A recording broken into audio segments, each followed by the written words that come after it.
अरे यार तू तर पूर्णपणे चेंज झालास रे. हो पण तू शाळेत होतास तसं नाही अजून पण. हे काय नाही रे, खूप मोठी स्टोरी आहे.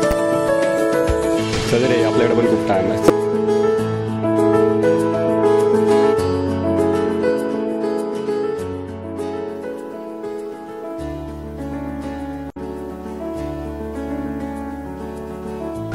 काय मग कसं झालं? त्याच्या कृपेने सगळं ठीक चाललंय.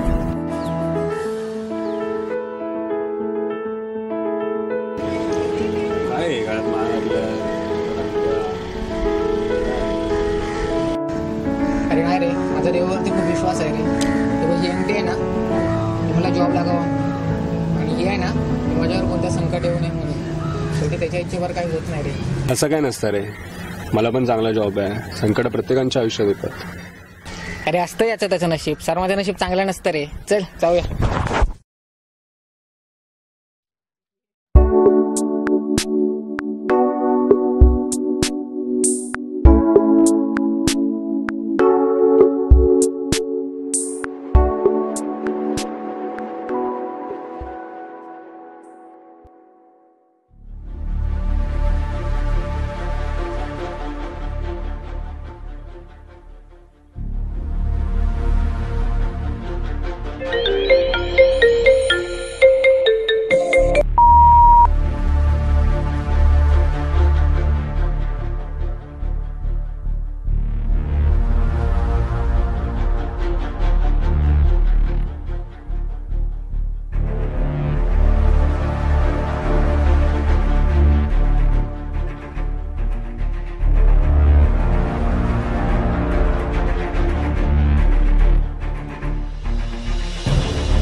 अरे काय करतोय? काय नाही रे, देवाच्या पाया पडतो.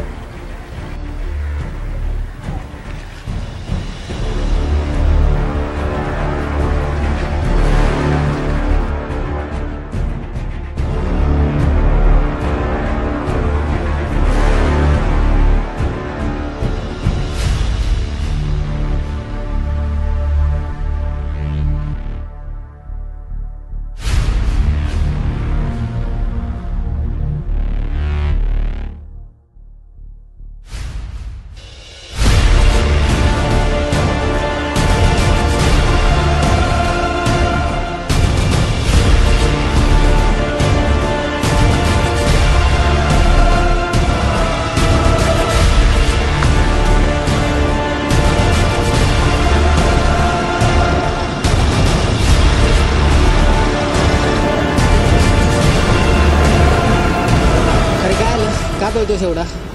अरे तिकडे ना हत्तीची मूर्ती होती रे. काय हत्तीची मूर्ती? मग काय झालं? अरे तिने आपल्या पायाखाली चिरडलं असतं ना. अरे वेडा आहेस काय? हत्तीची मूर्ती कशी पायाखाली चिरडेल आपल्याला? थोडं तरी कॉमन सेन्स ठेव. तर ती हत्तीची मूर्ती मला चिरडू शकत नाही, तर मग तो सिंदूर पासलेला दगड तुला कसा काय आशीर्वाद देईल?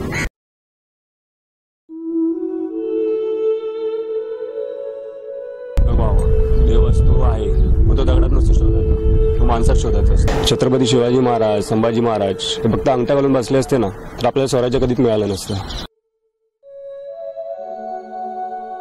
देवा दगडात नसतो, मंदिरात नसतो, तो प्रत्येकाच्या मनामनात असतो. फक्त गरज असते की मनातल्या राक्षस बाहेर काढून टाकण्याची. कळलं?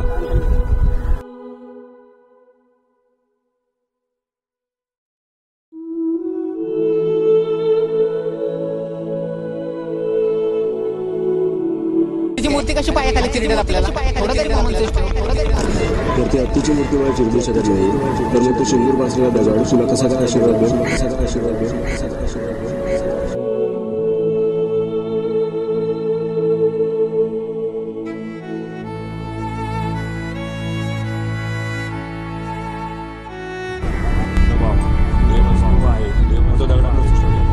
माणसात शोधायचा असतो. छत्रपती शिवाजी महाराज, संभाजी महाराज फक्त अंगठा घालून बसले असते ना, तर आपल्याला स्वराज्य कधीच मिळालं नसतं. स्वराज्य कधीच मिळालं नसतं. स्वराज्य कधीच मिळालं नसतं. स्वराज्य कधीच मिळालं नसतं. देवा दगडात नसतो, मंदिरात नसतो, तो प्रत्येकाच्या मनामनात, प्रत्येकाच्या मनामनात गरज असते की मनातल्या राक्षस बाहेर काढून टाकायची. कळलं?